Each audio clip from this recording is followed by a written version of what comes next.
कृष्णाय वासुदेवाय हरये परमात्मने प्रणतक्लेशनाशाय गोविन्दाय नमो नमः। तप्तकाञ्चन गौरांगी राधे वृन्दावनेश्वरी वृषभानुसुते देवी प्रणमामि यं हरिप्रिये। गुरुर्ब्रह्मा गुरुर्विष्णु गुरुर्देवो महेश्वरः गुरुर्साक्षात् परं ब्रह्म तस्मै श्री गुरवे नमः।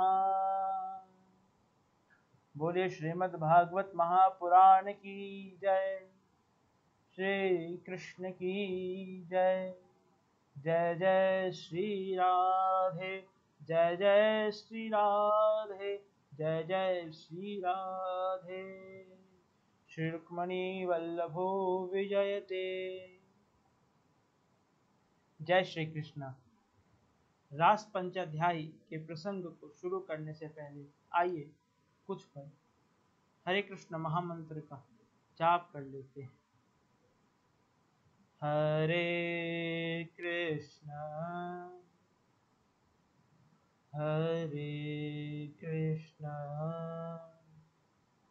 कृष्ण कृष्ण हरे हरे राम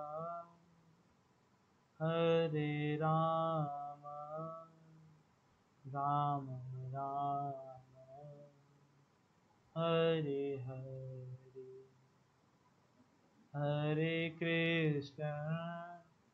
हरे कृष्ण कृष्ण कृष्ण हरे हरे। हरे राम राम राम हरे हरे। हरे कृष्ण कृष्ण कृष्ण हरे हरे। हरे राम राम राम हरे हरे। हरे कृष्ण कृष्ण कृष्ण हरे हरे। हरे राम राम राम हरे। कुछ भी कार्य करें तो उसमें हरि नाम जोड़ ले, क्योंकि श्री गोस्वामी तुलसीदास जी ने कहा, श्री भक्ति देवी ने कहा, अनेक संतों ने कहा, षष्ठ गोस्वामी ने कहा, चैतन्य महाप्रभु ने कहा कि भगवान का नाम ही सर्वोत्तम है। यत् फलम नास्ति तपसा न योगेन समाधिना तत्फलम लभते सम्यक कलो कैशव कीर्तनात्। कलयुग केवल नाम धारा, हरि सुमरन हरि कीर्तन सारा। हरे नाम केवलम कलो नास्ते वदिरन्य था। जहां भी देखें भगवत नाम की महिमा अपार है। इसलिए राम कहें, कृष्ण कहें, शिव कहें, राधे कहें, परंतु उस परमात्मा का नाम जरूर लें। तो इस रास पंचाध्याय के पावन प्रसंग में आपका स्वागत है। रास और रास लीला, यह प्रसंग कृष्ण के जीवन का एक महत्वपूर्ण अंग है। आज इस समाज में रास लीला का शब्द उपयोग कर ना जाने कितने बरगल बातें करते हैं लोग। आज एक पिक्चर बनी, Krishna and his Leela, but so many before people using the name of Ras Leela, and they are just descending the glory of the Lord।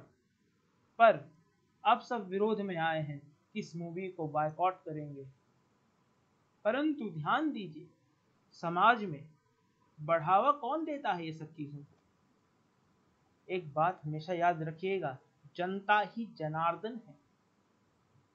आज के युवा युवती और टीवी सीरियल्स, मैं कल ही कॉमेडी नाइट विद कपिल देख रहा था, लेटेस्ट एपिसोड आया था, तो उसमें एक डायलॉग आया कि ज़्यादा कृष्ण के जैसा रास लीला मत करो। तभी मेरे माइंड में आया, ये गलत है, इट्स रॉन्ग। आज के युवा युवती कृष्ण के नाम पे क्या क्या करते हैं, कहते हैं कृष्ण किए तो हम क्यों नहीं करेंगे। मेरे पूज्य बाबा जी डॉक्टर अब्दुल शिवानंद जी के मन में भी इसके लिए बड़ा आक्रोश है, एक गुस्सा है कि जगत गुरु योगेश्वरेश्वर कृष्ण के नाम का किस प्रकार खंडन हो रहा है, अखंडित वंदित के नाम का खंडन हो रहा है इस प्रकार। आप ही सोचिए क्या यह सही है? रास पंचाध्याय और रास, रास में जब भगवान की लीला जुड़ी तो यह रास लीला कहलाई। इस बात को समझिएगा। आज हम एकदम बारीकी से जानेंगे ये रास क्या है, गोपी क्या है, इसमें स्त्री का प्रवेश क्यों है, स्त्री क्या है, स्त्रैण रहस्य क्या है, हम सब इसको मिलके जानेंगे। यह रास पंचाध्याय श्रीमद् भागवत महापुराण का पंच पुराण है। श्रीमद् भागवत श्री हरि नारायण विष्णु का साक्षात शब्दमय विग्रह है। तेन यम वांगमय मूर्ति प्रतीक्षा वर्तते हरि। यह भगवान का शब्दमय श्री विग्रह है। कौशिकी संहिता में कहा गया, कौशिकी संहिता में ऐसा वर्णन आता है कि प्रत्येक स्कंद भगवान के प्रत्येक अंग है। पादो तु प्रथम स्कंध, द्वितीय जानु निश्रुत, तृतीय सकथनी गया, चतुर्थ प्रतिरुच्यते, नाभिम तु पंचमं विद्यात्, हृदय षष्ठमीरितं, सप्तमस्तु उरः प्रोक्त, अष्टम कंठरुच्यते, स्कंधस्तु नवम स्कंध, दशमः मुखमीरितं, कर्णाच नासिकायुक्तं, सर्वाथ परिपूरितम्, एकादशं स्तुतमांगं, द्वादशं ब्रह्मरंध्रकम्, एवं भागवतं शास्त्रं कलो विष्णुमूर्ति प्रकीर्तितम्।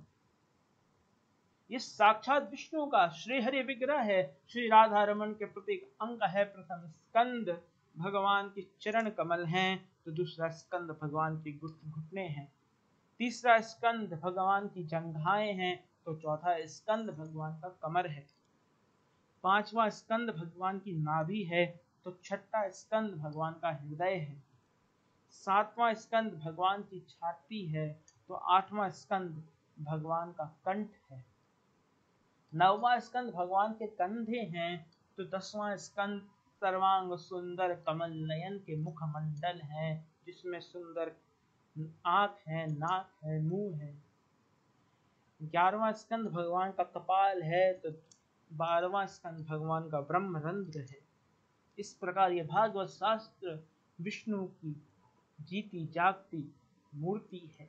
श्री राधा रमन, राधा दामोदर, श्री राधा वल्लभ की साक्षात शब्दमयी विग्रह है।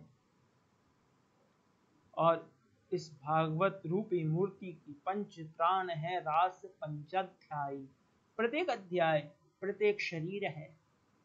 पहला है अन्नमय कोश, यह स्थूल शरीर पहला अध्याय, दूसरा अध्याय है प्राण शरीर, तीसरा अध्याय है ज्ञान शरीर, चौथा अध्याय है मन शरीर, और पांचवा अध्याय है आनंद शरीर।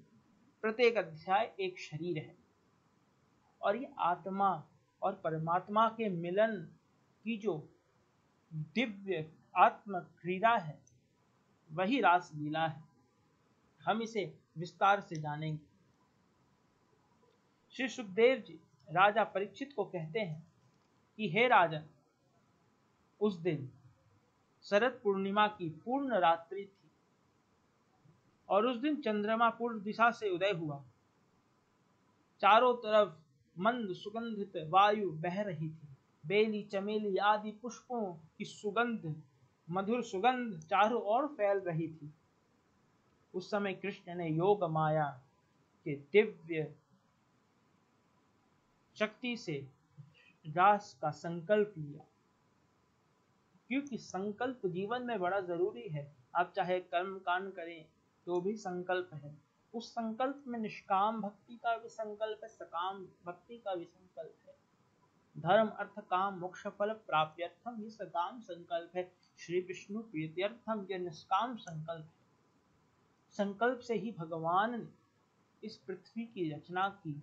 संकल्प से ही महान पुरुषों के दिव्य जीवन की रचना हुई। इसलिए संकल्प बड़ा जरूरी है। भगवान ने संकल्प लिया और रास का प्रारंभ किया। यमुना के किनारे एक पेड़ पे चढ़ गए और अपने अधरों पे बांसुरी रख ऐसी मधुर तान छेड़ी कि वह जो ध्वनि थी वह गोपियों के कानों में जा ऐसी दिव्य पुकार लगाई कि गोपियां अनेक अनेक प्रकार के कार्य कर रही थी, बड़ी अस्त थी, व्यस्त थी। कुछ गोपियां गाय का दुग्ध दूह रही थी, तो कुछ गोपियां अपने बालकों को भोजन खिला रही थी, तो कुछ गोपियां भोजन पका रही थी, तो कुछ गोपियां श्रृंगार कर रही थी।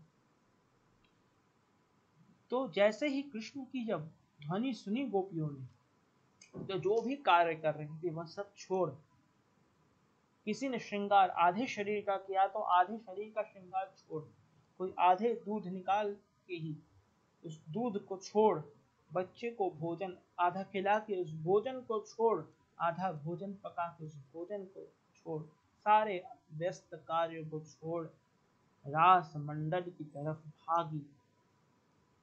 यह गोपियां साधक हैं, जीती जागती साधक है। कुछ गोपियों के पति उन्हें जाने नहीं दिए, तो उनके पतियों ने गोपियों को कमरे में बंद कर दिया। गोपियां श्री कृष्ण के चरण कमलों का ध्यान कर अपने सूक्ष्म शरीर से रास मंडल में पहुंची। यह बात हमें यह सिखलाता है कि जब भगवान की इच्छा होती है, जब भगवान जीव पे दया दिखाता है, तब वह उसे अपने पास बुलाता है। ये बात हमेशा याद रखिएगा कि परवाने के मिटने से पहले शम्मा खुद जलता है। ऐसा किया है आपने, दीवाना कर दिया, खुद शम्मा बन गए, मुझे परवाना कर दिया। शम्मा खुद जलता है, भगवान की इच्छा खुद होती है, तब भक्त दौड़ा दौड़ा चला जाता है भगवान के पास। इसलिए जब भगवान की इच्छा होगी तब आपके सामने प्रकट हो अपने प्रेम रस को आपको प्रदान करेंगे। नहीं तो भगवान दुर्योधन के सामने भी खड़े थे, भगवान युधिष्ठिर के सामने भी खड़े थे, परंतु जो मैत्रेयता का भाव अर्जुन को प्राप्त हुआ वह किसी को नहीं हुआ। सारे गोपियां कृष्ण के पास पहुंची, गोपियां सारे बंधनों को तोड़ आज कृष्ण के पास चली आई। श्री कृष्ण कहते हैं, स्वागतम भो महाभाग प्रिय किम करवाणि वः व्रजस्यान्मयं कच्चिद् ब्रूतकं कारणम्। हे महाभाग्यवतियों, आपका स्वागत है। यहाँ आने का क्या कारण है? क्या व्रजमंडल में सब कुशल मंगल तो है?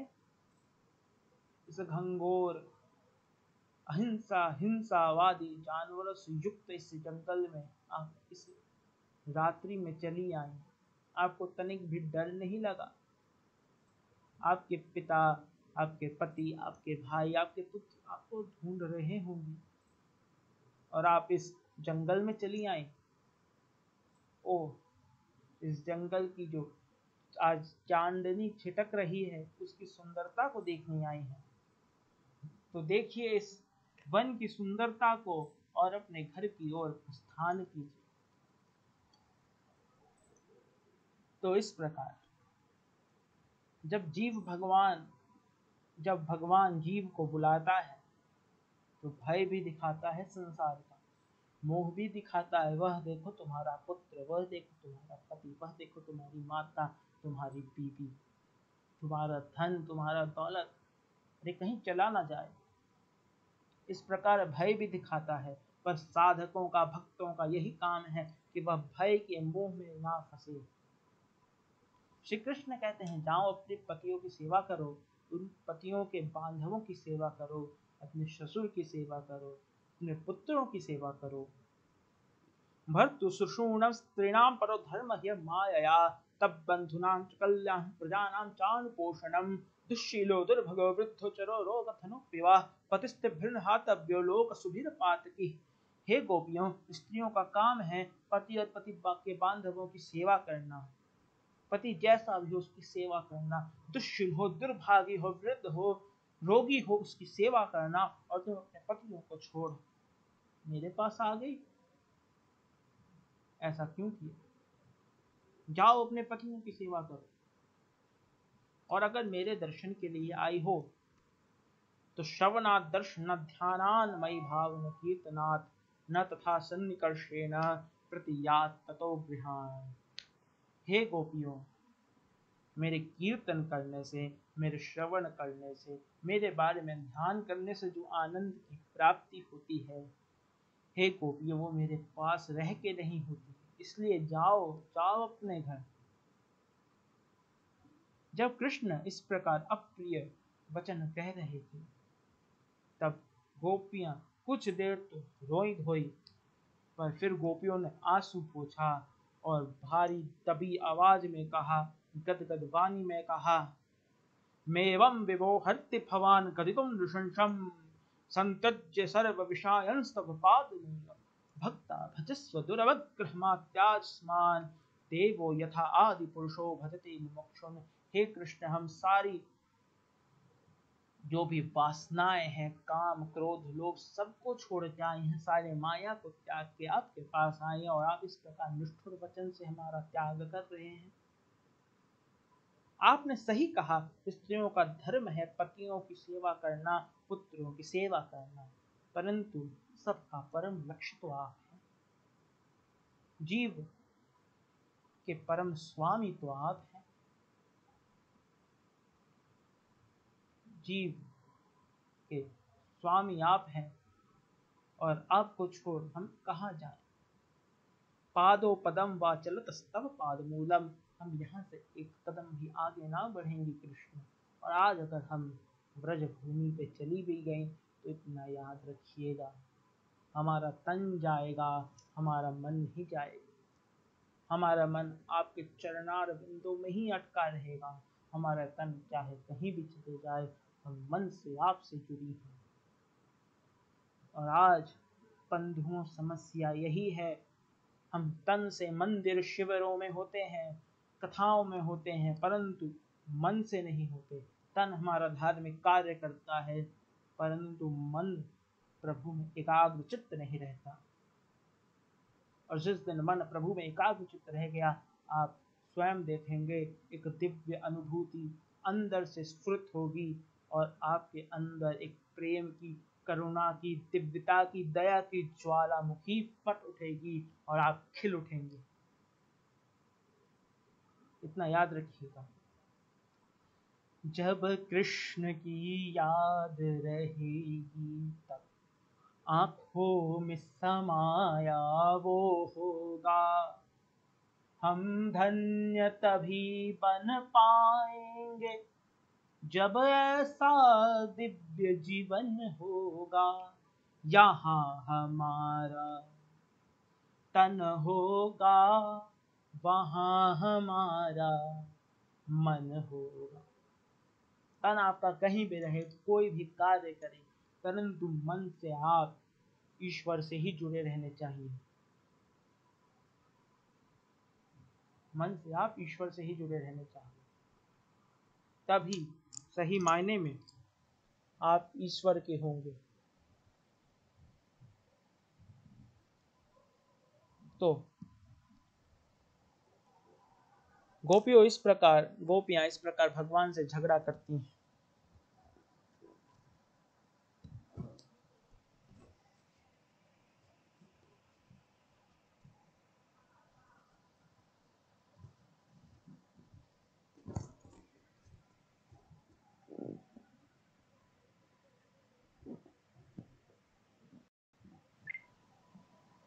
राधे कृष्ण, जय श्री कृष्ण।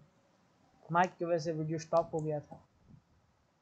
तो हम बात कर रहे थे, यहाँ हमारा तन होगा, वहाँ हमारा मन होगा। यह तन कहीं भी रहे, परंतु मन भगवान के चरणार बिंदु से ही जुड़ा रहना चाहिए। तो इस प्रकार गोपियां श्री कृष्ण को कहती हैं, गोपियां कहती है, हे कान्हा, हमारे हृदय में तुम्हारे प्राप्ति के लिए एक ज्वाला जल रही है, उसे अपनी करुणा की कृपा से शांत कर दीजिए, वरना सुन लो, अंते यामति सागति, हम तुम्हें सोचते सोचते अपने प्राण त्याग देंगी और हम अगले जन्म में श्री कृष्ण के रूप में आएंगी, तुम्हारे रूप में आएंगी। और हे कान्हा, हम तो कृष्ण तुम्हारे बारे में सोच के मरेंगी ही, परंतु इतना याद रखो, तुम जब अपने प्राणों को त्यागोगे तो भी हमारे बारे में सोच के ही त्यागोगे, यानी तुम भी गोपियां ही बनोगे। और जिस प्रकार आज तुम हमारा त्याग कर रहे हो, ठीक उसी प्रकार अगले जन्म में हम तुम्हारा त्याग करेंगे, तब तुम्हें हमारे कष्ट का एहसास होगा,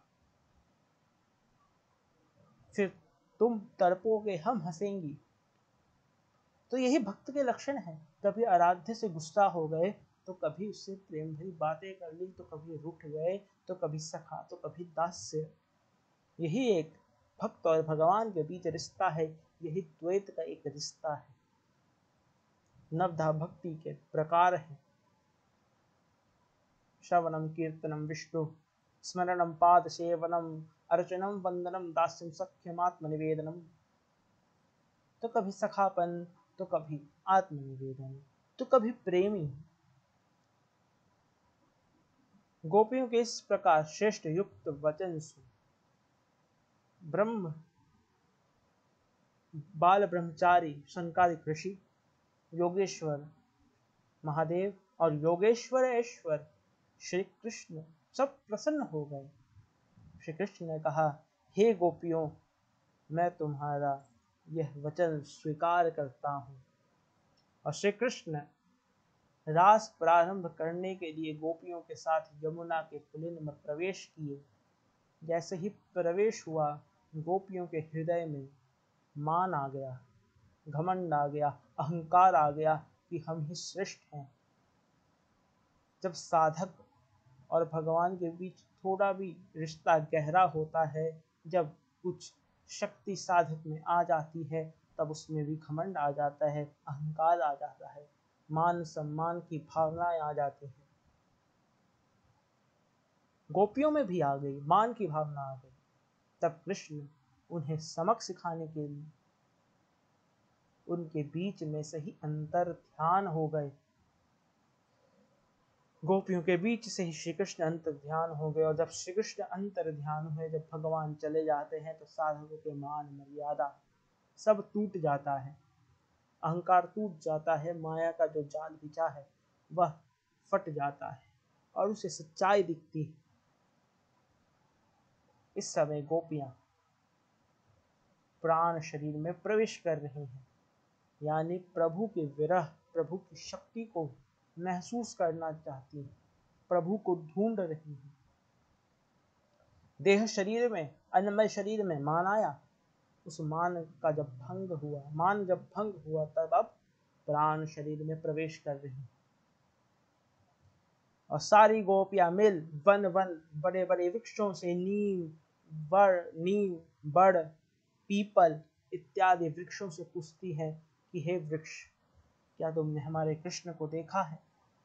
तुलसी महारानी से पूछती हैं, हे वृंदा देवी, हे वृंदा देवी, क्या तुमने हमारे कान्हा को देखा है? पुष्पों से पूछती हैं कि क्या कान्हा तुम्हें स्पर्श करते हुए यहाँ से गए हैं? परंतु कोई जवाब नहीं देता है। तो गोपियां फूट फूट कर रोती हैं।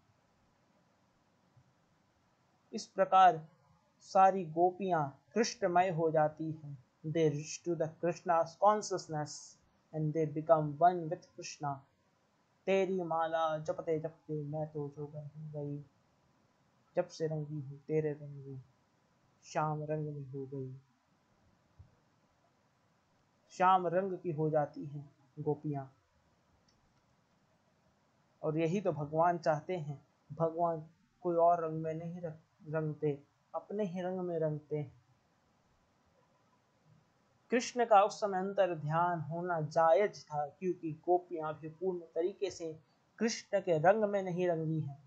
और कृष्ण तो यही चाहते हैं, साधक भक्त उनके रंग में रंग जाए। हरि ना रंगाऊं मैं तो लाल ना रंगाऊं, अपने ही रंग में श्याम रंगन में रंग दे चुनरिया ओ श्याम पिया मोरी, रंग दे चुनरिया श्याम पिया मोरी, रंग दे चुनरिया। तो श्याम अपने रंग में ही रंगते हैं। सारी गोपियां कृष्णमय हो गई। कोई गोपी गोवर्धन लीला करने लगी तो कोई गोपी कालिया मर्दन की लीला करने लगी, कोई गोपी पूतना बनी तो कोई बाल कृष्ण बनी, कोई गोपी ठुमक ठुमक के कृष्ण की चाल चलती हैं तो कहती हैं हे गोपी देखो मेरी चाल, कोई गोपी माखन चोरी की लीला करती है। इस प्रकार गोपियों को अपनी शुद्ध बुद्ध ना रही, वह सब कृष्णमय बन गई। जब कुछ दूर गोपियां आगे बढ़ी तो एक अन्य गोपी के पद्म चिन्ह के साथ कृष्ण के पद्म चिन्ह थे। तब गोपियां समझ गई यह वृषभानुनंदिनी रास रासेश्वरी राज राजेश्वरी श्री किशोरी जू के चरण कमल हैं, यानी हमें छोड़ श्री कृष्ण एकांत में श्री किशोरी जू के साथ रास कर रहे हैं। गोपियों को बड़ा गुस्सा आया कि हमें छोड़ श्री कृष्ण एकांत में उस गोपी के साथ रास क्यों कर रहे हैं। अन्य राधितो नूनम भगवान हरिश्वर यन्नो विहाय गोविंद कृतो यामनियः रह। यह वही श्री कृष्ण की आराधिता राधिका है जिसके साथ कृष्ण विहार कर रहे हैं। श्री कृष्ण श्री किशोर जी के साथ वन में अकेले विहार कर रहे थे। तब श्री राधा रानी ने भी मान का नाटक किया। श्री किशोरी जी कहती हैं हे कृष्ण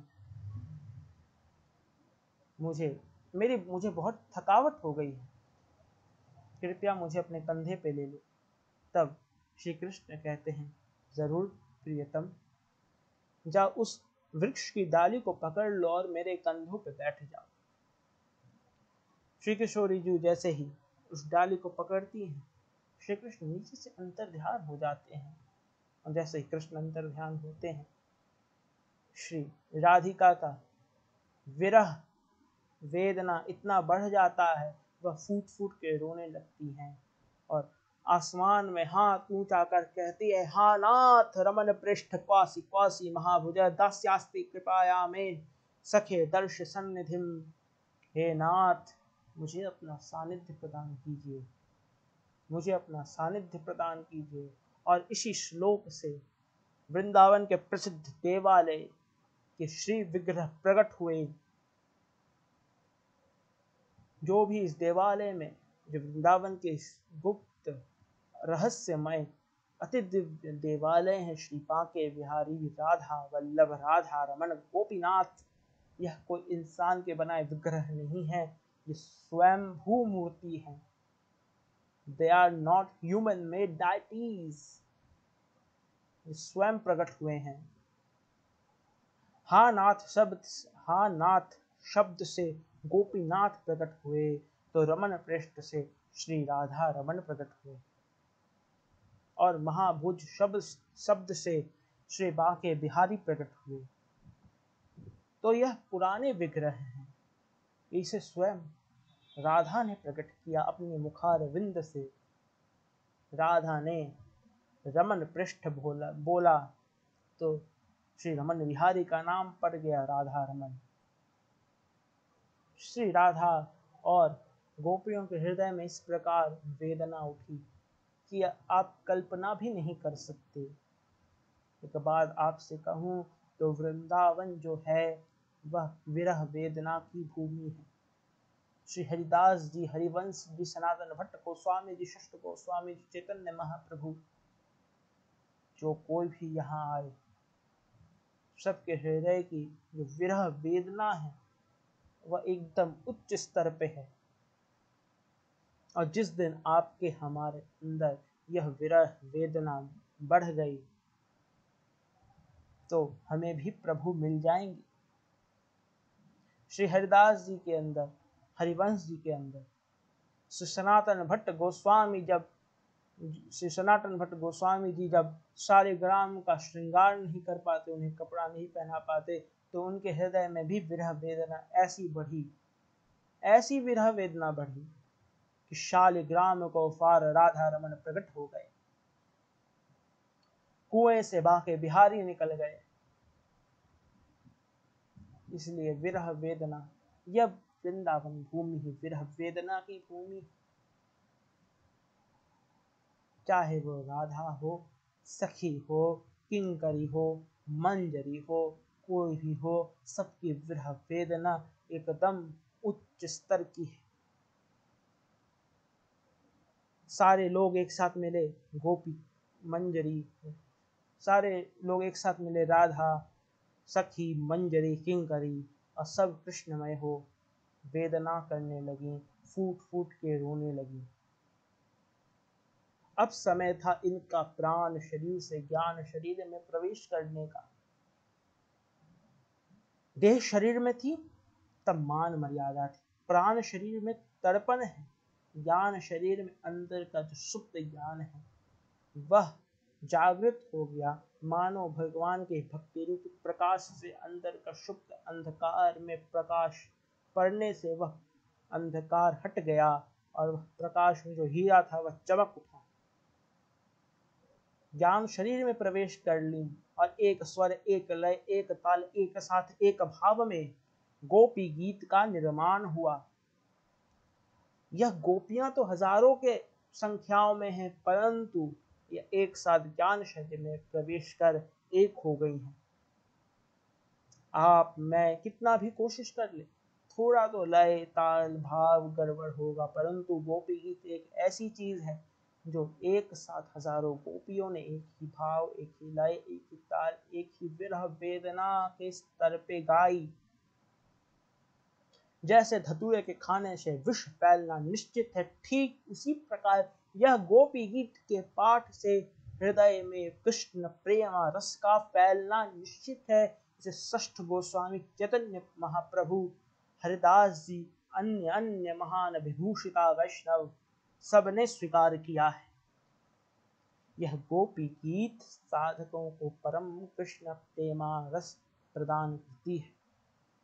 श्री चैतन्य महाप्रभु तो कभी 9वें श्लोक के आगे बढ़ ही ना पाए, 9वें श्लोक में इतना खो जाते, फूट फूट के रोने लगते और 9वें श्लोक में यहाँ बेहोश हो जाते।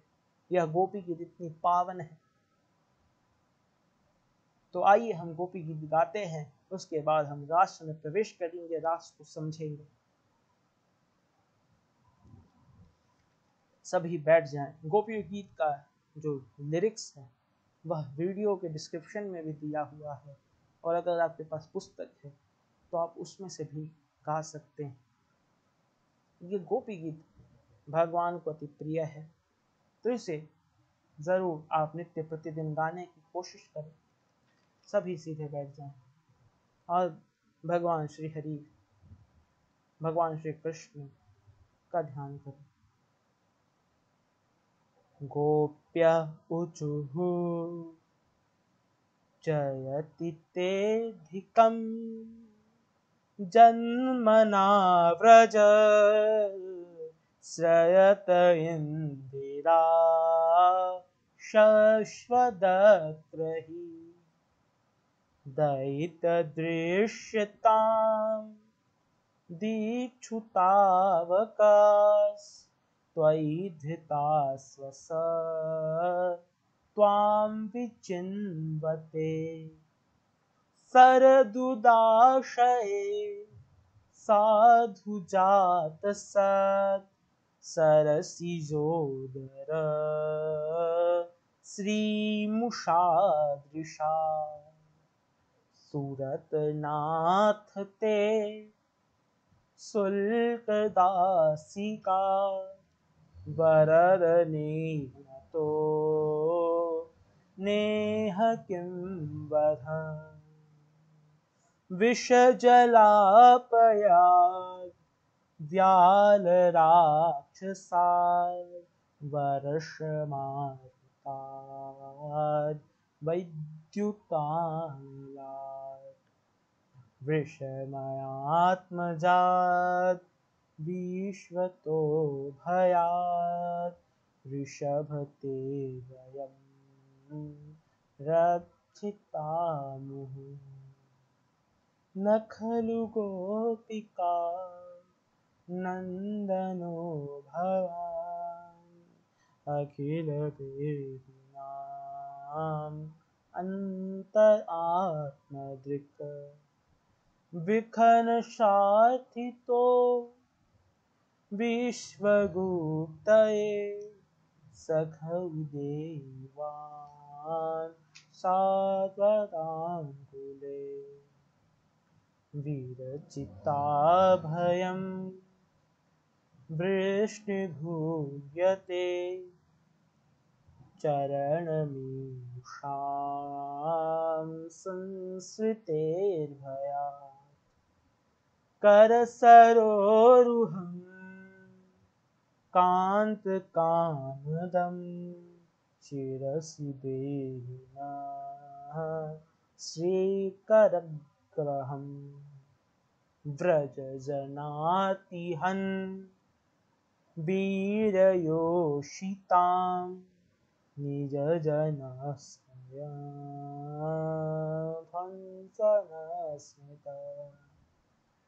भज सखे भवत् किङ्करीस्मनो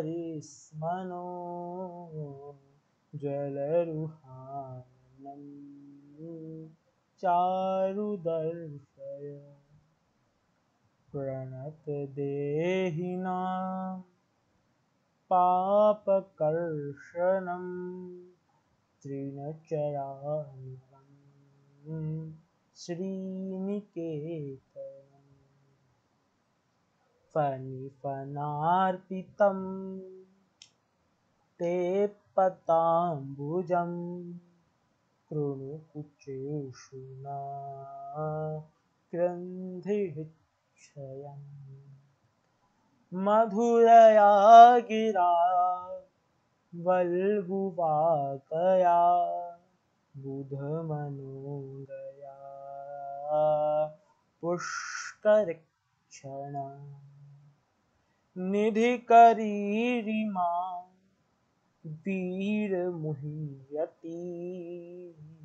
रधरधीसुना दययास्वन तव कथामृतं तप्तजीवनं कविभिरीडितं कल्मषापहम् श्रवणमङ्गलं श्रीमदाततं भुवि गृह्णन्ति ते भूरिदा जनाः प्रहसितं प्रिय प्रेमवीक्षणं विहरणं च ते ध्यानमङ्गलम् रहसि संविदो या हृदि स्पृश कुहकनो मना क्षोभयन्ति चलसि यत्प्रजात् चारयन् पशून् नलिनसुन्दरं नाथ ते पदम् श्रीलतुराङ्कुरे सीदति नः कलिलतां मनः कान्तगच्छति दिनपरीक्षये नीलकुन्तले वनरुहानिनं बिभ्रदावृतम् घनरजस्वलं दर्शयन् मुहुर्मनसा नः स्मरन्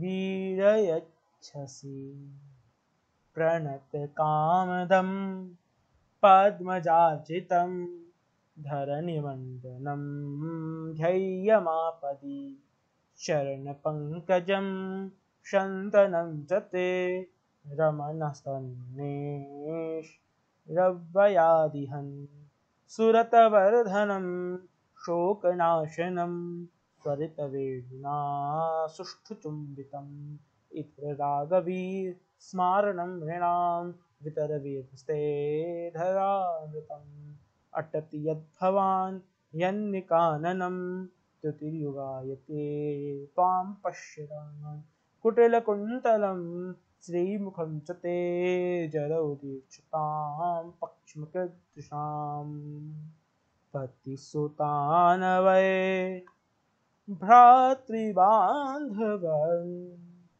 तिविललङ्घये तेऽन्त्युच्चागता ते अन्त्य अच्युतागता गतिविदस्तबोध गीतमोहिता कि तव योषिता कस्य जन्मषि रहस्य संविदं हे क्षयोदयम् प्रहसिताननं प्रेम वीक्षणम्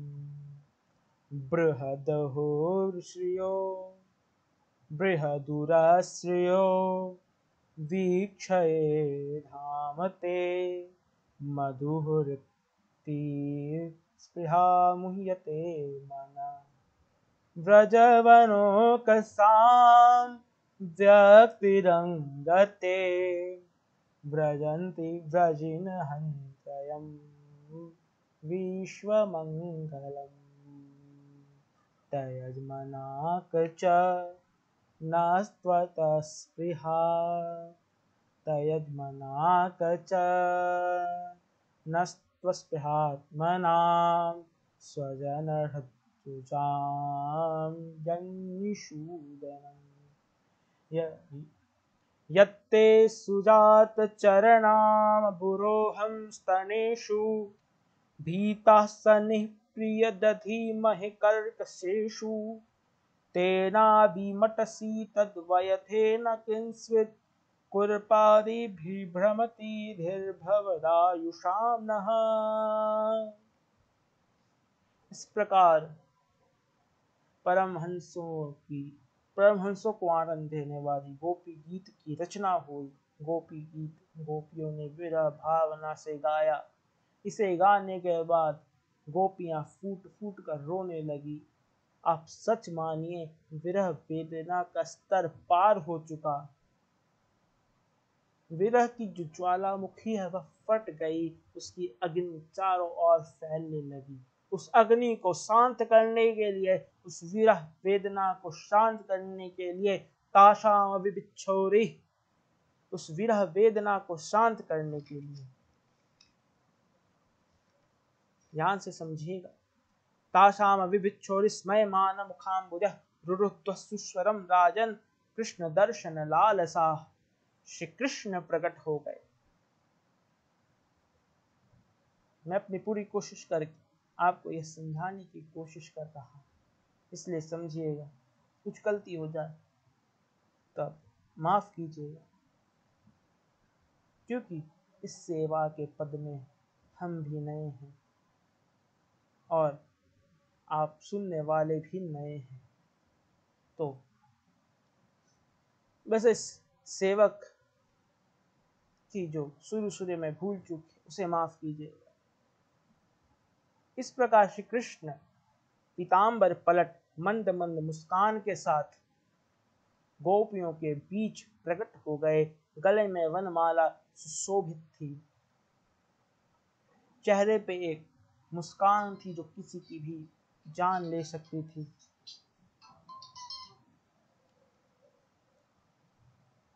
इस प्रकार गोपियों के मन में श्री कृष्ण प्रकट हो गए। आइए हम गोपी गीत के भावार्थ को समझते हैं। फ्लो में हम थोड़ा सा आगे आ जाते हैं, कभी पीछे चले जाते हैं। तो इस प्रकार गोपी गीत में कहती हैं, आप ही सोचिए, कुछ तो बात होगी, कुछ तो तत्व विशेष बात होगी कि गोपी गीत की समाप्ति के बाद श्री कृष्ण प्रकट हो गए। आखिर कुछ तो होगा।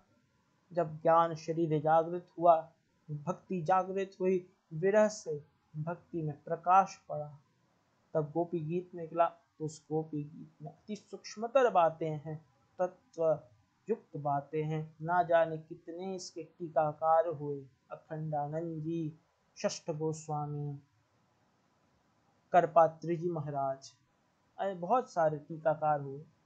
हम भी इसे समझने की कोशिश करते हैं। तो गोपियाँ कहते हैं, जयति तेधिकम जन्मना प्रजा, हे श्याम सुंदर, इस ब्रजभूमि में तुमने जो जन्म लिया, इसकी जय जयकार बढ़ गई, इसका महत्व वैकुंठ से भी ज्यादा बढ़ गया। ब्रजभूमि का और ब्रजवासियों का जो मूल है वह बहुत बहुत बढ़ गया। यहाँ नित्य निरंतर प्रतिदिन प्रतिक्षण श्री कमलावती लक्ष्मी नित्य क्रीड़ा करती हैं, बेलवन में तपस्या करती हैं, इस वृंदावन के रस को पाने के लिए डोली डोली फेरती हैं। वैकुंठ से भी इसका महत्व श्रेष्ठ हो गया। पर हे कृष्ण, हमें देखो, हम गोपियों को देखो, हम सब कुछ त्याग कर वन वन भटक कर तुम्हें ढूंढ रही हैं। हे प्राण वल्लभ, हम तो तुम्हारी बिना मोल की दासी हैं, अशुल्क दासिका। इस सौंदर्य से, दिव्यता से पूर्ण पद्म नयन हमें घायल कर देते हैं। जब भी हमारी दृष्टि तुम्हारे इस पद्म युक्त, दिव्यता से युक्त नयनों में पड़ती है, वह हमें घायल कर देती है। कलित छलित बलित चकित आदि अनेक ध्येय नेत्र हैं जो हमारे हृदय पे चोट करती है। हे श्याम सुंदर, तुम इतना बताओ, अस्त्र शस्त्र से किसी को मारना वध कहलाता है क्या? नेत्रों से इस हृदय को, चितवन को, चित्त को घायल करना वध नहीं? नेह किम वध, ये वध नहीं। हमारा आत्मा, हमारी जो चेतना है, जो चित्त है, वह तुम्हारे नेत्रों से घायल हो गई है। तुम्हारे इस मधुर नेत्र, आप पीछे फोटो देख सकते हैं, कृष्ण के नेत्र में एक टेढ़ापन है, एक लचक है। कहते हैं, राम कृष्ण तो एक हैं, अंतर नहीं निमेश। राम के नयन गंभीर हैं, इनके चपल विशेष। राम की जो आंखें हैं गंभीर हैं, कृष्ण की आंखें टेढ़ी मेढ़ी अलकाती हैं। जैसे एक टेढ़ी मेढ़ी सरक जाती है, ठीक उसी प्रकार कृष्ण की आंखें नाचती हैं। नयनम मधुरम, यह नयन किसी को भी दीवाना बना सकती है। तो वही गोपियां कह रही हैं, क्या नेत्रों से घायल करना वध नहीं? क्या तुम अपराधी नहीं? तुम भी तो अपराधी हुए। गोपियां कहती, हे पुरुष शिरोमणि, हे मोहन, तुमने ना जाने हमारी कितनी बार जान बचाई। यमुना कालिंदी जी में जब विष फैल गया, तब तुमने हमारी जान बचाई। अजगर के रूप में अघासुर आया, इंद्र की वर्षा, आंधी तूफान, दवनल की अग्नि, वृषभासुर और व्योमासुर आदियों से हमारी रक्षा की, हमें भय मुक्त किया। हम सब की तुमने रक्षा की, रक्षिता मुहु। अरे ओ श्याम सुंदर, तुम केवल यशोदा नंदन नहीं हो। देखिए, इस श्लोक से, न खलु गोपिका नंदनो भवान, इस श्लोक से साफ साफ पता चल रहा है कि यह गोपियां आन स्त्री नहीं, महर्षि देवर्षि ऋषि हैं। साफ साफ पता चल रहा है। गोपियां कहती हैं, हे श्याम सुंदर, तुम यशोदा नंदन श्री कृष्ण नहीं हो, तुम प्रत्येक मनुष्य के भीतर विराजमान सर्वभूत साक्षी अंतर्यामी आदि पुरुष हो, जो ब्रह्मा जी के कहने पे कृष्ण रूप ले अवतीर्ण हुआ। ये ब्रह्मा जी का जो रहस्य है, ये गोपियों को कैसे पता? श्रीमद् भागवत में आता है, दसम स्कंद के शुरुआत में, कि ब्रह्मा जी गए और प्रार्थना की, देवताओं से प्रार्थना की, श्री हरि नारायण से, और ब्रह्मा जी की प्रार्थना को स्वीकार कर श्री हरि नारायण ने वचन दिया कि भूदेवी और श्रीदेवी के साथ में इस मृत्युलोक में प्रकट होऊंगा। पर यह राज गोपियों को कैसे पता? यानी जो गोपियां हैं वही देवर्षि, ब्रह्मर्षि, ऋषि, महर्षि, महात्माएं हैं। श्री गोपियां कहती हैं कि अपने प्रेमियों की अभिलाषा पूर्ण करने वाले हे यदुवंश शिरोमणि, जो भी जीव जन्म मृत्यु जरा व्याधि के चक्कर से डर कर तुम्हारे चरणों का आश्रय लेता है, चरणमीयुषाम, जो भी तुम्हारे चरणों का आश्रय लेता है तुम उसे अभय प्रदान करते हो। अभय पद प्रदायक भगवान का एक नाम है। भगवान सब प्रकार के भयों को मुक्त करते हैं। तो हे कृष्ण, जो भी जन्म मृत्यु जरा व्याधि के भय से युक्त तुम्हारे चरणों का आश्रय लेता है तुम उसे अभय प्रदान करते हो। जो तुम्हारे कमल जैसे कर कमल जो तुम्हारे हाथ हैं वह ना जाने कितने कल्म शाप को हर लेते हैं। यह तुम्हारे कर कमल समस्त लालसाओं को पूर्ण करने वाले हैं, अभिलाषाओं को पूर्ण करने वाले हैं। इसे पद्मावती श्री लक्ष्मी जी ने पकड़ रखा है। वही कर कमल हे कृष्ण, हे श्याम सुंदर, हमारे सिर पे रख दो। शिरसि देहिना श्री कर ग्रहम, यह कर कमल आज हमारे सिर पे रख दो। हे मनमोहन, हे कृष्ण, तुम्हारी जो लीलाओं से युक्त कथाएं हैं वह अमृत स्वरूप है। श्री नारद भक्ति सूत्र में देवर्षि नारद तीसरे सूत्र में कहते हैं अमृत स्वरूप च, यानी भगवान और भगवान की कथाएं अमृत स्वरूप हैं। जो भक्त को क्या करती हैं? तो यल्लब्धो शुद्धो भवति, अमृतो भवति, तृप्तो भवति। अभी गोपियां अतृप्त हैं, अभी गोपियां अतृप्त हैं। और नारद भक्ति सूत्र के चौथे सूत्र में कहा गया है यल्लभतो शुद्धो भवति, अमृतो भवति, तृप्तो भवति। अभी गोपियां अतृप्त है, यानी उन्हें पूर्ण भगवान की आनंद की प्राप्ति नहीं हुई है। समझिएगा। तो गोपियां क्या कह रही हैं? हे कृष्ण, तुम्हारी जो कथा है वह अमृत स्वरूप है, विरह प्रेम से युक्त हम जीव को तृप्ति देने वाली है, हमारे जीवन को तप्त करने वाली है, हमारे विरह अग्नि के ताप को शांत करने वाली हैं। बड़े बड़े कवियों ने, ज्ञानियों ने, भक्तों ने उसका गान किया है, जो सारे ताप संतापों का नाश करती है। हे श्याम सुंदर, तुम्हारी कथाओं का श्रवण करना भी परम मंगल है। श्रवण मंगलम, ध्यान दीजिएगा, इसे श्रवण करना बड़ा जरूरी है। आप कुछ करें ना करें, परंतु दिव्य चीजों को जरूर श्रवण करें। प्रहलाद जी भी नवधा भक्ति में पहला महत्व श्रवण को ही देते हैं। श्रवणम कीर्तनम विष्णु, श्रवण का बड़ा महत्व है, क्योंकि श्रवण के माध्यम से आपके भीतर अच्छाई भी प्रवेश करती है, बुराई भी प्रवेश करती है। इसलिए श्रवण का बड़ा महत्व है। श्रवण मंगलम। तो और तुम्हारी जो कथा है वह तो उसका श्रवण करना भी परम मंगल है। हे प्यारे, जो तुम्हारी लीलाओं का गान करते हैं, जो इसे सुनते हैं, जो इसे सुनाते हैं, उनसे बड़ा इस पृथ्वी, इस भूलोक में दायक कौन होगा, प्रदायक कौन होगा, नायक कौन होगा?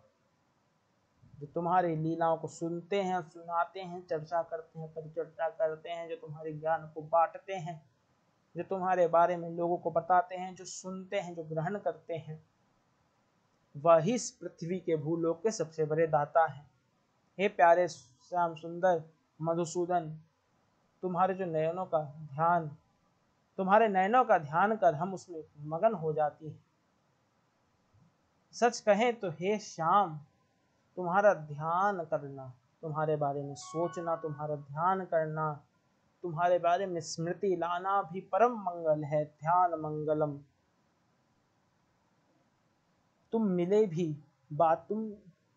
भी बातें भी की, हृदय को स्पर्श भी किया, ठिठोला भी। हे कपटी, हे हमारे कपटी मित्र, ये सब बातें जब हम याद करती हैं तुम्हारा ध्यान कर, तो हमारे हृदय में बड़ी क्षुब्धता होती है, हमारे हृदय में यह बातें बड़ी चोट करती हैं।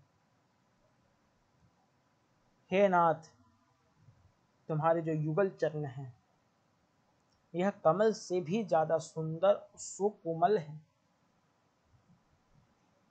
यह कमल से ज्यादा सुंदर और सुकोमल है। हमारे चित्त, हमारा मन बड़ा बेचैन हो जाता है जब हम देखते हैं तुम गौचारण के लिए नंगे पांव वन में जाते हो। यह सोच हमारा हृदय बेचैन हो जाता है। ना जाने कितने कंकर, पत्थर, घास, लकड़ियां तुम्हारे पांव में चुभती होंगी, तुम्हें कितना कष्ट होता होगा। यह सोच हमारा हृदय कांप उठता है, हम तड़प जाती हैं। तुम गौचारण कर आते हो तो तुम्हारी मुख पर जो नीली नीली नीली अलका बेलियां लटकती हैं, वह हमारे मन को मोह लेती हैं। और गौए के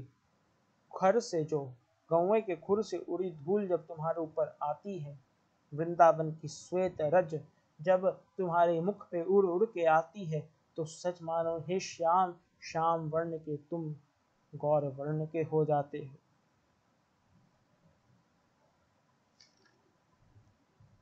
हे कृष्ण, हे श्याम सुंदर, सच कहते हैं हम अपनी पति, पुत्र, भाई, बांधव सबका त्याग कर तुम्हारे पास आए हैं।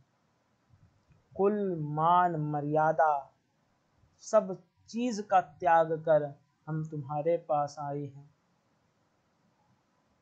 और सच बताऊं बंधुओं, तो सब चीज का त्याग करना पड़ता है। कुल, मर्यादा, मान, लज्जा, शर्म, शोभा, सब चीज का त्याग करना पड़ता है। बंधन मुक्त होना ही पड़ता है। श्री कृष्ण गीता में कहते हैं 18वें अध्याय 66वें श्लोक में, सर्वधर्मान परित्यज्य मामेकं शरणं व्रज।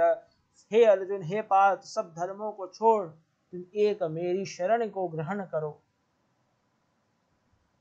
इस प्रकार गोपियां विरह में भटकती हैं, कहती हैं हमारे हृदय में तुम्हारे प्रति लालसा बढ़ती जा रही है, हमारे हृदय में एक चोट सी है, और तुम्हारी प्राप्ति, तुम्हारा रस रूपी औषधि ही इस चोट को भर सकता है। हे कृष्ण, हे श्याम सुंदर, हे प्राण वल्लभ, हे हमारे स्वामी, हे केशव, बस इतनी सी बात, ये जीवन तुम्हारा है, ये दिन भी तुम्हारी है, ये रातें भी तुम्हारी है। हे कृष्ण, इतना जानो हम सब तुम्हारी हैं, तुम हमारे हो। इस प्रकार विरह वेदना से युक्त गोपी गीत की रचना होती है। और जैसे ही गोपी गीत खत्म होता है, गोपियां फूट फूट कर रो रही हैं, तभी पीताम्बर पलट श्री कृष्ण वनमाला से सजकर गोपियों के बीच प्रकट हो जाते हैं। तासाम विर्भुच्छौरी स्मयमान मुखाम्बुजः रुरुदुस्वरम राजन कृष्ण दर्शन लालसा। श्री कृष्ण प्रकट हो जाते हैं, मानो उनके अंतर से ही प्रकट हुए हों। अब गोपियां मन शरीर में प्रवेश कर चुकी हैं और भगवान मन में ही प्रकट होते हैं। कहते हैं घूंघट के पट खोल रे तो है पिया मिलेगे, घूंघट के पट खोल रे तो है शिवा मिलेगी। जब घूंघट का पट खुलेगा, जब मन का जो पट है खुलेगा, तब वहाँ ब्रह्म रूप परमात्मा, चाहे आप उन्हें कृष्ण रूप में ध्यान, शिव रूप में ध्यान, राम रूप में ध्यान, वह आपका इंतजार कर रहे होंगे। तो इस प्रकार हृदयों के मन रूपी पट से घूंघट हटता है और कृष्ण प्रकट हो जाते हैं। विद्वान जन संत इतना कहते हैं कि कृष्ण गोपियों के बीच से अंतर्ध्यान हुए ही नहीं थे, वह उनके बीच में ही थे। जब गोपियां विरह में भटक रही थीं, जब रो रही थीं, गोपी गीत का गान कर रही थी, कृष्ण उनके बीच में ही थे। कहते हैं कृष्ण श्री किशोरी जी का जो पीताम्बर चुनरी था उसको धीरे से खींच लिया और उसे ही ओढ़ के उन गोपियों के बीच ही रहे, जिससे गोपियों को पता नहीं चला। और वही पीताम्बर चुनरी को श्री कृष्ण जब उठाए तो गोपियों के सामने प्रकट हो गए। इस प्रकार भगवान बीच में ही रहते हैं, परंतु गोपियों जैसा जब प्रेम बढ़ जाता है तब प्रकट हो जाते हैं। जब हमारी चेतना उच्च स्तर पर पहुंचती है तभी हमें भगवत प्राप्ति होती है। गोपियों ने कृष्ण को देखा, तब उनमें एक जीवन जीने की जो शक्ति है वह संचार करने लगी उनके शरीर में, मानो शव शिव हो गया।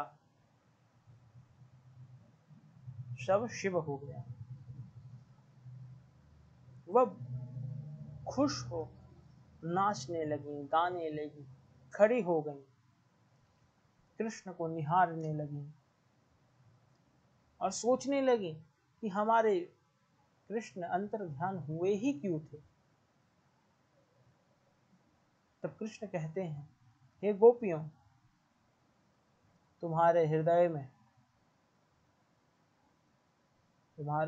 में प्रेम जगाने के लिए ही मैं अंतर्ध्यान हुआ था।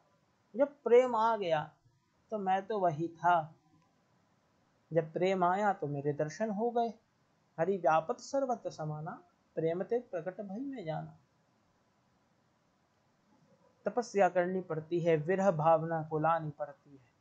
यहाँ गोपियों ने लाया, वहाँ मीरा ने लाया, संत तुकाराम ने लाया। संत तुकाराम जी 15 दिन भोमगिरी पहाड़ पे बैठ बिना अन्न जल ग्रहण कर विट्ठल विट्ठल की याद में खो गए, और 15 दिन बाद उनके विट्ठल उनके सामने रुकुमाई के साथ प्रकट हो गए। तो इस प्रकार प्रभु के लिए विरह भावना उत्पन्न करना जरूरी। गोपियां उनकी सेवा करने लगी, कोई उनके हाथ को सहलाती तो कोई उनके चरणों को दबाती, तो कोई गोपी आंख में उनका ध्यान कर आंख बंद कर उन्हें आलिंगन करती। और आप मेरी बात मानिए, यही योग का परम स्तर है। परम योग की चेतना को अनुभव करने का यही एक माध्यम है। यमुना तट रमन रेती में ठाकुर जी गोपियों के साथ प्रवेश किए। शरद पूर्णिमा की मधुरता अपनी अलग ही निराली छटका दिखा रही थी। यत् तत् सर्वत आनंद मंगल का ही साम्राज्य था। गोपियों ने अपनी चुनरी को भूमि पे बिछाया, ठाकुर जी को वहां विराजित किया। सच मानिए, गोपियां चुनरी नहीं बिछा रही, मन का पट बिछा रही हैं जिसमें ठाकुर जी विराजित होंगे। वेद पुराण शास्त्र गुरुजन की बातें भी तो यही सिखाती है कि हृदय के पट में, मन के पट में ठाकुर जी को विराजित कीजिए। गोपियां आज चुनरी में नहीं, अपने हृदय के पट पे ही ठाकुर जी को विराजित कर रही हैं।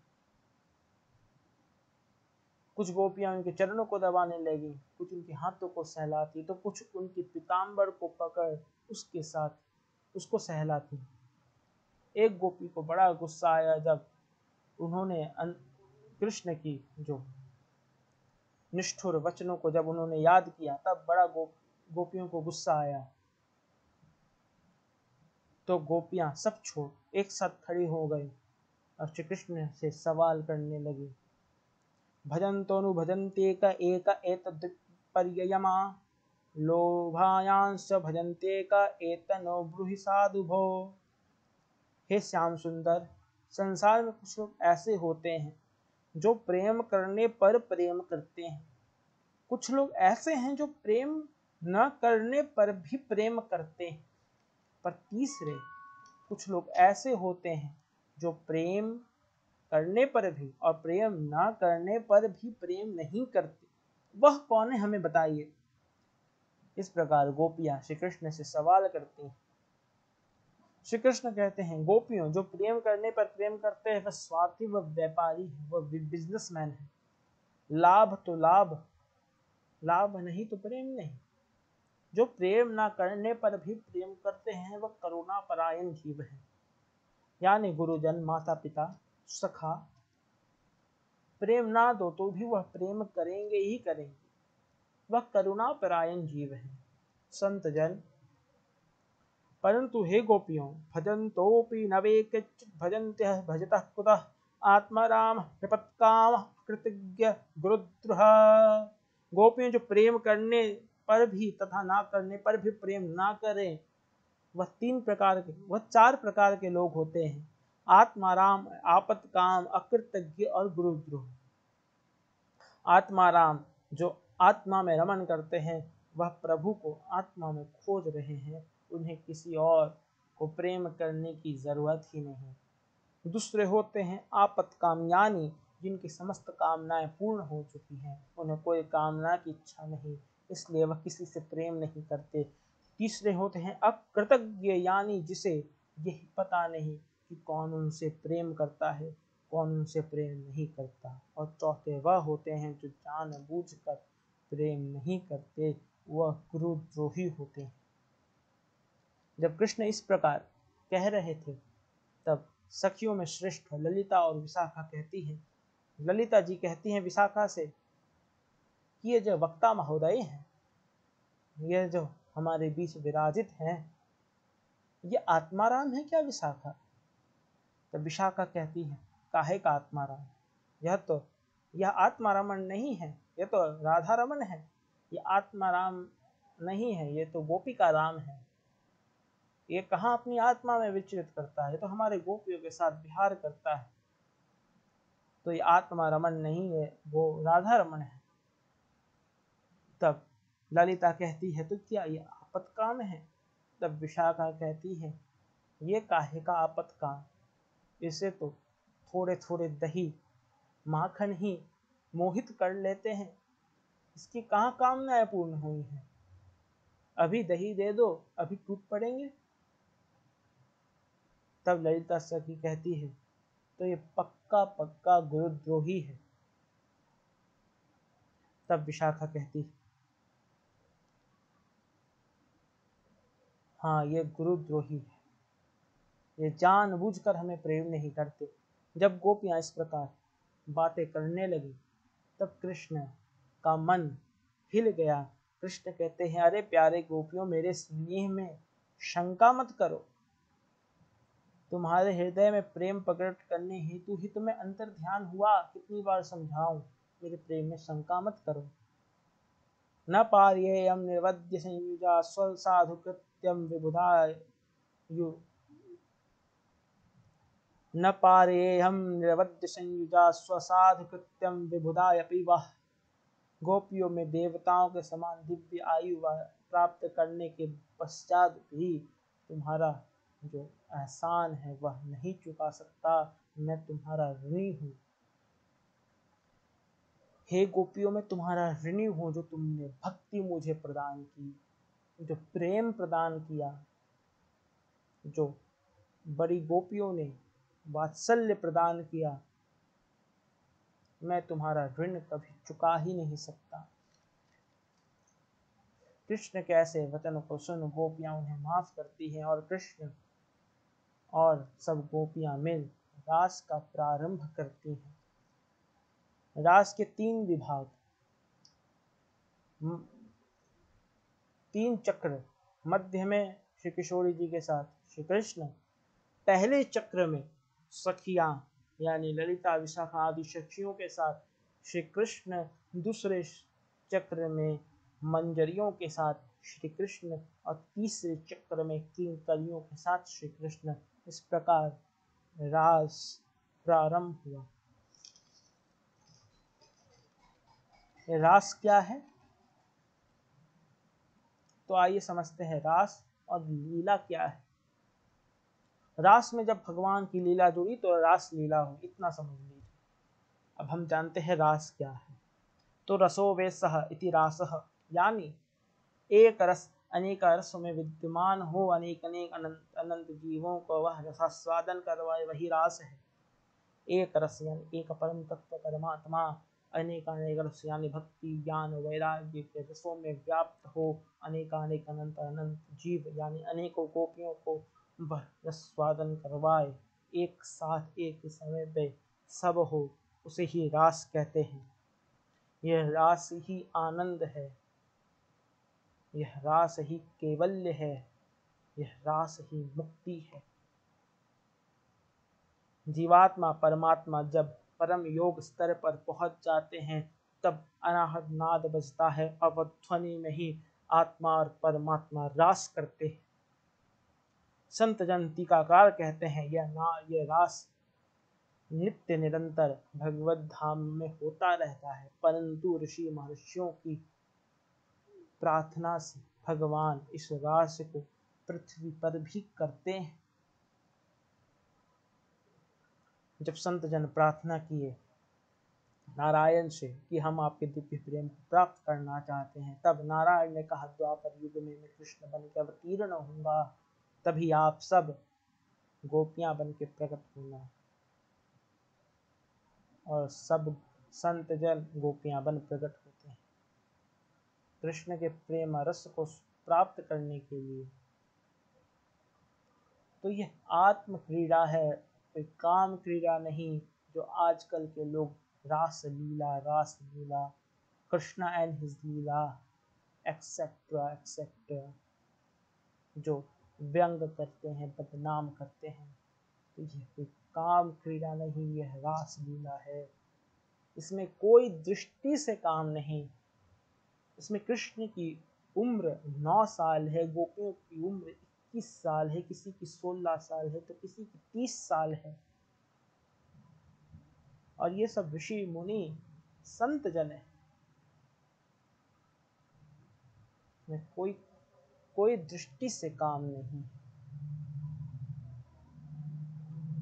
श्री कृष्ण की लीला से हमें, श्री राम और श्री कृष्ण की लीला से दो साधना के भेद पता चलते हैं। एक होती है मर्यादा पूर्ण वेद साधना, दूसरी होती है मर्यादा रहित अवेद साधना। वीडियो स्टॉप करना पड़ जाता है, अब कोई आ गया तो वीडियो तो स्टॉप करना ही पड़ेगा। तो दो प्रकार की साधना है, मर्यादा पूर्ण साधना है, मर्यादा रहित साधना है। मर्यादा पूर्ण वेद साधना, मर्यादा रहित अवेद साधना। श्री राम ने हमें मर्यादा पूर्ण वेद साधना सिखलाया, श्री कृष्ण ने हमें मर्यादा रहित अवेद साधना सिखलाया। श्री गोपियां सारे मर्यादाओं को त्याग कृष्ण के पास आई हैं, तो ये मर्यादा रहित साधनाएं हैं। छाप तिलक सब छीनी रे, तो से नैना मिलाई के, बल बल जाऊं मैं तो हे रंग रजुआ, अपने ही रंग लीनी रे, तो से नैना मिलाई के। छाप तिलक धर्म मर्यादा सब का त्याग हो जाता है, शायद इब्राहिम रसखान बन जाते हैं। श्री देवर्षिनाथ सूत्र में कहते हैं वेदानपि संन्यस्ति केवलम विच्छनुरागम लभते। जो वेद के मूल का, शास्त्रों का त्याग कर देते हैं और भक्ति के सीमाओं को पार कर देते हैं, वही परम भगवत रस का स्वादन कर सकते हैं। आगे एक श्लोक आया रास पंचाध्याय में, रेमे रमेश व्रज सुंदरभ्य यथारभकः स्वप्रतिबिंब विभ्रम यानी रमेश भगवान गोपियों के साथ इस प्रकार रमन कर रहे हैं जिस प्रकार एक नन्हा सा अबोध बालक अपने प्रतिबिंब के साथ खेलता है। अर्थात सच्चिदानंद घन आनंद कन अंतर हनन सर्वंतयामी सर्वमयी प्रेम रस स्वरूप लीला रसमयी लीला पुरुषोत्तम परमात्मा श्री कृष्ण अपनी हल्लादनी शक्ति रूपा आनंद चिन्मयी प्रतिभाविता अपने ही प्रतिमूर्ति से उत्पन्न अपनी प्रतिबिंब स्वरूपा किशोरी जी सखी मंजरी किंकरियों के साथ आत्म क्रिया कर रहे हैं। तो यह आत्म क्रीड़ा है, कोई काम क्रीड़ा नहीं। रसेश्वर, रस स्वरूपा, रसराज, रसिक सीख, रस परब्रह्म, ऋषि रस मूर्ति, अखिल रसा अमृत विग्रह भगवान श्री कृष्ण चिन्मय रसमय आत्म रस युक्त क्रीड़ा जब करते हैं तो उसी का नाम होता है रास। यह रास प्रारंभ हुआ, देवता विमान को ऊपर स्थित कर पुष्प वर्षा करने लगे, गंधर्व गान करने लगे, किन्नर नाचने लगे। श्री भोलेनाथ माता पार्वती से कहते हैं, हे उमा, मैं जा रहा हूँ, मेरे परम स्वामी नारायण रास कर रहे हैं, मुझे जाने दो। तब माता पार्वती कहती है, हे नाथ, वहां गोपियों का ही प्रवेश है, आप ये जटा वटा लेके जाएंगे तब प्रवेश थोड़ी मिलेगा। तब महादेव कहते हैं, चलो फटाफट मेरा श्रृंगार करो, मुझे गोपियों जैसा दिखना है। तब महादेव को चुनरी पहनाते हैं, नथनी पहनाते हैं, बिंदी लगाते हैं और महादेव रास में प्रवेश करते हैं। तो ये गोपियों को प्रवेश क्यों, स्त्रियों को प्रवेश क्यों, इसका कहने का तात्पर्य है आगे टीकाकारों ने, संतों ने, गुरुओं ने कहा है कि महादेव गोपी भाव को रख प्रवेश करते हैं, यानी स्त्री भाव को रख प्रवेश करते हैं। स्त्री भाव यानी ग्रहणशीलता का भाव, स्त्रीत्व यानी ग्रहणशीलता, स्वीकारत्व का भाव, यही स्त्रैण रहस्य है। श्री आचार्य रजनीश ओशो कहते हैं, स्त्रैण रहस्य को जिसने समझ लिया वह आध्यात्म को बड़ी आसानी से समझ लेगा। भगवान की रास में वही प्रवेश कर सकते हैं जिसमें स्त्रीत्व का भाव है। स्त्रीत्व से भी पहले वह गोपी हो, यानी गो अर्थात इंद्री और पी मतलब इंद्रियों को पी जाना। जो इंद्रजीत है, जैनेन्द्रिय है, जो जैनेन्द्रिय है वही रास में प्रवेश कर सकता है। तो गोपी हो और स्त्री भाव को धारण कर, यानी ग्रहणशीलता का भाव धारण कर भगवान की भक्ति करे तो वही रास में प्रवेश कर सकता है। तभी तो स्त्रियों की इतनी महिमा है। यत्र नार्यस्तु पूज्यते तत्र देवता तत्र रमन्ते देवता। जहाँ नारियों की पूजा होती है वहीं देवता रमण करते हैं, इसलिए कहते हैं लेडीज फर्स्ट। तो कहने का तत्व स्त्रीत्व की भावना को धारण करने से ही हम परमात्मा को प्राप्त कर सकते हैं। कहते हैं वृंदावन में ऐसा मानना है कि सब स्त्रियां हैं और पुरुष केवल वह है, परम पुरुष। एक बार मीराबाई सनातन गोस्वामी के पास गई और कहा कि मुझे आपसे मिलना है। सनातन गोस्वामी का एक नियम था, वह स्त्रियों से नहीं मिलते थे। तो उन्होंने चिट्ठी भिजवा दी कि मैं स्त्रियों से नहीं मिलता। तब मीराबाई ने कुछ लिखा और सनातन गोस्वामी के पास पहुंचा दिया। सनातन गोस्वामी जब पढ़े तो उनके आंखों से आंसू निकलने लगे। वह तुरंत मीराबाई को अंदर बुला लिए। मीराबाई लिखती है कि मैं कृष्ण को छोड़ किसी को पुरुष मानती ही नहीं, सभी स्त्री है। यह जीव स्त्री है और वह परम ही पुरुष है। इसलिए तो कहते हैं गोरी गोरी चूरी हरी हरी चूड़ियाँ, गोरी गोरी बैया, बैया पकड़ हरली, नीरे मोटे नैना मिलाई के। परमात्मा हमारा पिया है, हम प्रियतम हैं। जिस भाव से आप धारण करें, पर जो स्त्रीत्व का भाव है, ग्रहणशीलता का भाव है, उसे ही धारण करना होगा। तो महादेव गोपीत्व का, स्त्रीत्व का भाव धारण कर रास में प्रवेश किए। कुछ देर तो रास किए, फिर जटात्वगिकलज्जल प्रवाह पावतस्थले गले वलम्ब्य लम्बितां भुजंग तुंग मालिकां ढमट्टमट्टमट्टमन्निनादमट्टमर्वयं चकार चंड तांडवं तनोतुनः शिवः शिवं। तांडव शुरू हो गया। चुनरी फेंका गई, बिंदी फेंका गई, नथनी फेंका गई, जटाएं आ गई और महादेव सबको हटा तांडव करने लगे। और उसी दिन गोपी भाव को धारण कर महादेव गोपेश्वर महादेव रूप में स्थित हो गए। बोलिए गोपेश्वर भगवान की जय। और रास हुआ। श्री कृष्ण राधा के साथ, किंकरियों के साथ, मंजरियों के साथ, सखियों के साथ नाचने लगे। ये नृत्य ही समाधि है, ये नृत्य ही परम चेतना का स्तर है। यह कोई स्त्री पुरुष का संग ही नहीं है, यह कोई स्त्री पुरुष का बंधन ही नहीं है, कोई भी दृष्टि से यह काम क्रीड़ा नहीं है, कोई लव रोमांटिक सीन नहीं है। यह एक डिवाइन रोमांस है between the soul and the god. It's a divine romance. It's not between a ladies and a gents. There's no ladies and no gents. There's a dance of the soul and the God. यहाँ कोई पुरुष, कोई स्त्री, कोई ऐसा बंधन नहीं है, क्योंकि यह गोपियां परम साधक हैं। जब संत हो जाता है कोई तो गुणातीतम नित्यानंदम हो जाता है। और श्री कृष्ण तो स्वयं भगवान है, तो फिर यहाँ कोई गुण ही नहीं है।